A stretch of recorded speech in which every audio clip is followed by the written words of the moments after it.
18 फरवरी की बात है, जहाँ एक बिल्डिंग से बहुत ज़ोर की रोने-धोने की आवाज़ आती है।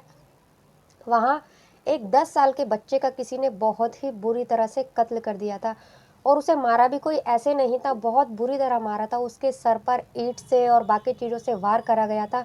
वो जब भी नहीं मरा तो उसके हाथ की नसें काट दी गई थीं। बहुत बुरी तरह से उस बच्चे को मार दिया जाता है। वहाँ पर पता लगाया जाता है, किसी को ये समझ में नहीं आ रहा था कि एक बच्चे को कोई क्यों मारेगा, क्यों उसकी हत्या कर दी गई थी। पुलिस आती है, पुलिस वहाँ की छानबीन करती है, आस-पास के लोगों से पूछती है कि घर में कोई आया गया हो, तो कोई नहीं बताता क्योंकि वहाँ कोई अनजान इंसान आता ही नहीं है। घर के सामान देखती है, घर में सारा सामान जैसे का तैसे ही था, कोई सामान इधर से उधर नहीं हुआ था और घर में एक कुत्ता भी था, जो कि वो भी शांत था और दरवाजे पर भी कोई तोड़-फोड़ के वैसे निशान नहीं मिलते, जिससे और बच्चे की हत्या उस वक़्त होती है जब घर में कोई भी मौजूद नहीं था, उसके मम्मी-पापा बाहर गए हुए थे और जो बाकी के सदस्य थे वो भी कुछ देर के लिए बाहर गए थे, बच्चा घर में अकेला था, 10 साल का बच्चा था, बच्चे का नाम श्रेयांश था और चौथी कक्षा में बच्चा पढ़ता था। तो इससे पूरे इलाके में सनसनी फैल जाती है कि बच्चे का कत्ल कर दिया गया है, पुलिस छानबीन शुरू करती है। पुलिस को ये तो पता लग जाता है सामान देखकर कि ये घटना जो किसी ने की है, ये हत्या, ये किसी जान-पहचान वाले ने जो कि आराम से घर में आ जा सके उसी की है, किसी करीबी इंसान की है। तो पुलिस ढूँढना शुरू करती है। अब आस-पास वालों से पूछती है तो कोई ऐसा सबूत नहीं मिलता जिससे कि पता लगे। रिकॉर्डिंग देखती है, कैमरे में भी कुछ ऐसा सामने नहीं आता और कॉल डिटेल निकलवाती है। जब वो कैमरे की वो रिकॉर्डिंग देखती है, श्रेयांश के घर पर आने वाला जो कैमरा था, वो देखती है, उसकी रिकॉर्डिंग देखती है तो इसमें एक महिला दिखती है। महिला जिसने कि मास्क लगा रहा होता है। मास्क में महिला जो होती है, उसके घर पर आ रही थी। जब उस महिला के बारे में पता किया जाता है, तो श्रेयांश की जो माँ होती है, वो बताती है कि वो मेरी सहेली है और वो अक्सर आया जाया करती थी। अक्सर आया जाया करती थी तो फिर कॉल डिटेल निकलवाई जाती है पूरे परिवार की कि उस टाइम जिस टाइम श्रेयांश की हत्या हुई होती है, उस टाइम किससे किस किसके फ़ोन से किस जगह बात हुई है और कितनी बात हुई है।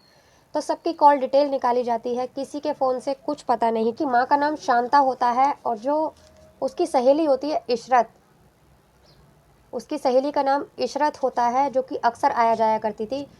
बस इशरत का ही फ़ोन ऐसा था जिससे कि उसकी माँ से लगातार बात हो रही थी। तो पुलिस को उस पर थोड़ा शक होता है।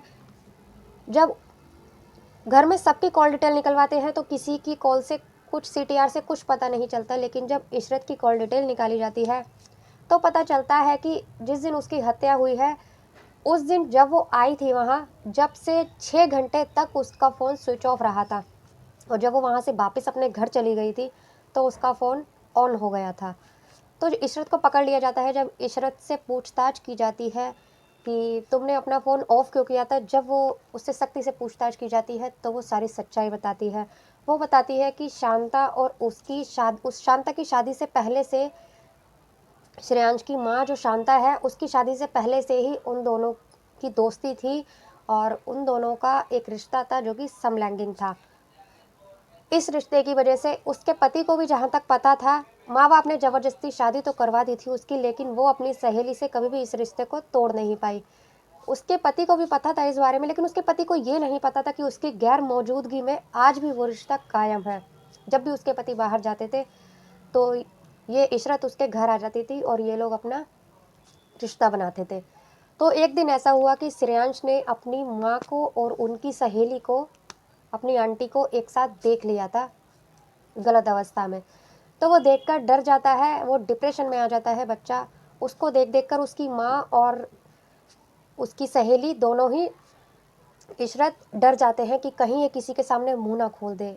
वो सोचते हैं कि मेरे पति को तो पता ही है, लेकिन उसके पति को ये नहीं पता था कि अभी इनका ये रिश्ता है, कि अगर बाहर वालों को ये बात पता चलेगी तो हम मुँह दिखाने लायक नहीं रहेंगे। तो इसीलिए उन्होंने डर लगा उन्हें कि कहीं ये मुँह ना खोल दे अपना, तो उन दोनों ने प्लानिंग की अपने बच्चे को मारने की। यहाँ तक कि इशरत ने ये प्लानिंग की थी और उसमें शांता ने भी उसका पूरा-पूरा साथ दिया। जब ये बात इशरत ने बताई पुलिस वालों को, तो पुलिस वालों को भी यकीन नहीं हो रहा था कि एक माँ अपने 10 साल के बेटे को इतनी बुरी तरह से मार सकती है। जब उसने सारी घटना बताई कि श्रेयांश अकेला था घर में, जब मैं आई तो शांता भी वहाँ आ गई। दोनों ने पहले ईंट से उसके सर पर वार किया। जब वो नहीं मरा तो उन्होंने एक टूटी-फूटी टेबल थी, टेबल से उसको कुचलने की कोशिश की, वो तब भी नहीं मरा। तो दोस्तों उसने उसके हाथ की नसें काट डाली। नसें काटने के बाद में उसके खून ज़्यादा बहने की वजह से उसकी मौत हो गई। मौत होने के बाद में घर में वो जो कुत्ता था वो भी कुछ हलचल, वो अक्सर भौंका करता था। इसीलिए पुलिस वालों का सब शक ज़्यादातर करीबी लोगों पर था, क्योंकि वो कुत्ता अक्सर भौंका करता था, बाहर का कोई भी अंदर आता था तो या किसी भी अनजान इंसान को देखता था। उस दिन वो कुत्ता भी बिल्कुल शांत था, तो इसीलिए करीबी लोगों पर ही शक जताया गया था। इस दिन वो कुत्ता भी इसीलिए नहीं भौंका था क्योंकि घर का मेंबर ही था। इशरत भी अक्सर आया जाया करती थी, सहेली थी और घर की मुखिया ही थी, घर की मालकिन जब घर में ही कुछ ऐसा करेगी तो कुत्ता क्यों भौंकेगा। इसीलिए कुत्ता भी शांत था। उसको मार दिया जाता है और मारकर फिर से दोनों चली गई थी। एक सीसीटीवी कैमरे ने में जब बात पता चली तो दोनों की बात का खुलासा हुआ। आसपास के लोगों को भी जब पता चला, सबको पता चला, यहाँ तक कि पुलिस फिर भी इस केस की छानबीन करती रही कि कहीं ये बात झूठी तो नहीं है कि एक माँ अपने बेटे को कैसे मार सकती है। कैसा दिल है उसका जो उसने अपने एक मासूम बच्चे को मार दिया। ये बात घर वालों को भी पता चलती है, सब जगह पता चलती है, आस पड़ोस वालों को, रिश्तेदारों को, सब में सनसनी फैल जाती है। बच्चे की बॉडी को पोस्टमार्टम के लिए भेजा जाता है और उन दोनों को गिरफ्तार किया जाता है। दोस्तों ये कैसी लगी आप लोगों को कहानी? ये अभी इसी 18 फरवरी की ये स्टोरी है। अगर आप लोगों को अच्छी लगे तो प्लीज़ लाइक कर दीजिए, चैनल को सब्सक्राइब कर दीजिए, कमेंट कर बताइएगा आपको आज की स्टोरी कैसी लगी। मिलते हैं अगली किसी सच्ची कहानी में, तब तक के लिए बाय बाय, जय माता दी।